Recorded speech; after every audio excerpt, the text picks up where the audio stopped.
Well, a great win for our guys, to be able to come in here and win in this building. I don't know the last time they've done it, so I know it's been a long time. Happy for our seniors, happy for those guys to be able to find a way to come in here versus a really good team that we respect.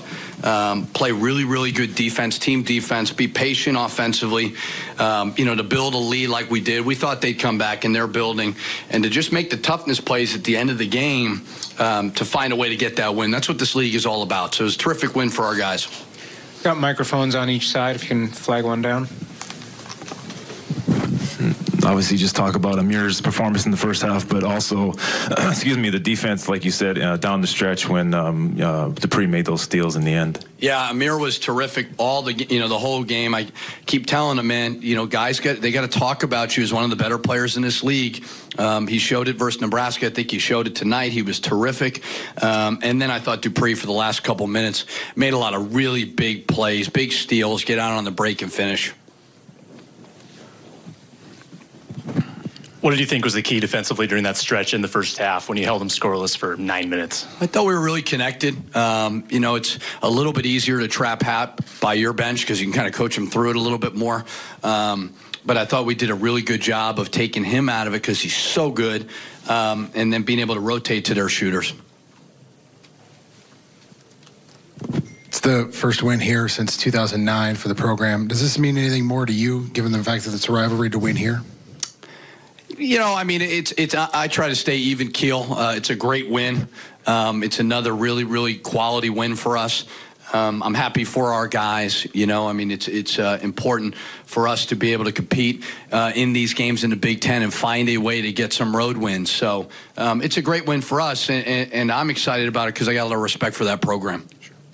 As things got a little hairy towards the end there, when they cut it to 2, what was kind of the message to the team as they continually kind of came back? Just calm down. Understand what they were trying to do offensively or defensively. They were trying to shoot some of the passing lanes. They were blitzing out on ball screens. And I thought we calmed down a little bit more. We needed to improve our spacing towards the end. And then we really talked about sending Hap to the foul line because he's just so hard to guard. We wanted to try to make him beat us from there.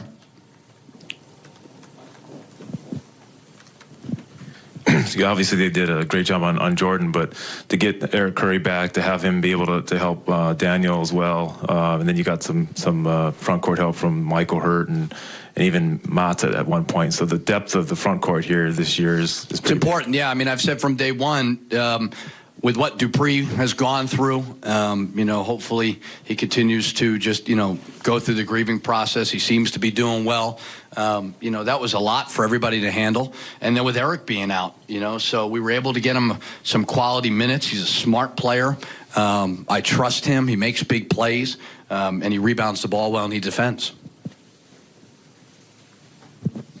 You got a lot of minutes from Stoll tonight, a couple big threes. What went into giving him the minutes and over Isaiah in the rotation? I think he's practicing hard. He's lost the weight. He's getting in shape. And I think this game kind of fits him. It's a style he's used to playing. It's kind of a grind him out game that he's used to playing in. So it's nothing more than that. And he was able to give us some really, really good contributions. Did you guys change anything in the way you played without Murphy in the last 3 minutes? We just kept fouling Hap. We talked about just sending guys at him, send them to the free throw line, and find a way to get the rebound. Any other reason besides coach's decision for no. Isaiah?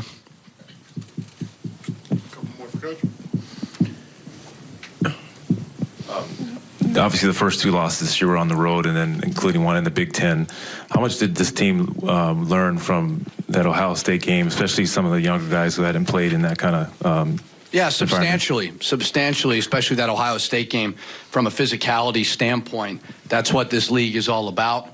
You have to be able to finish through contact. You have to be able to rebound the ball through contact. And obviously, plus 12 on the glass was great. Still get cut down on those turnovers. But yeah, we've played a really, really tough schedule. And anytime you can get a road win in this conference is huge versus a really good team. JR in the back. Coach, you talked about doubling Hap in the first half. I mean, they came in shooting 39% from three-point range. Why did you decide to make that strategy? And you talked about doing it because easier on your half of the court.